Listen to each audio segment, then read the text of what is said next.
இப்போ நான் சேப்பக்கிழங்கு வறுவல் பண்ண போகிறேன். அதுக்கு கிழங்க வேக வச்சு எடுத்து வச்சுருக்கேன். வேக வைக்கும்போது லைட்டாக உப்பு சேர்த்துட்டே வேக வச்சுருக்கேன். இப்போ தோலெல்லாம் நீக்கிட்டு சின்ன பீஸாக எடுத்து வச்சுக்கிறலாம். இப்போ இதை வறுக்கிறதுக்கு பொடி சேர்த்துக்கிறணும். மட்டன் குழம்பு பொடி, சிக்கன் 65 பொடி, கார்ன்ஃப்ளவர் மாவு 3 சேர்த்து நல்லா கலந்து விட்டுக்கிறலாம்.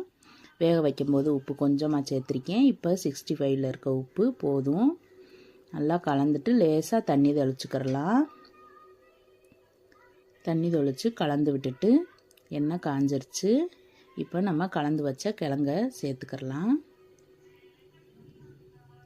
நல்லா வெளியில் மொறுமொறுன்னு உள்ளே சாப்பிட்டா கிறிஸ்பியாக சேப்பக்கிழங்கு வறுவல் தயாராகிருச்சு. பாருங்கள், இது மாதிரி நீங்களும் ட்ரை பண்ணி பாருங்கள். நல்ல டேஸ்ட்டாக இருக்கும். சிக்கன் மட்டன் சாப்பிடாதவங்களுக்கு இது ஒரு நல்ல பொரியல்.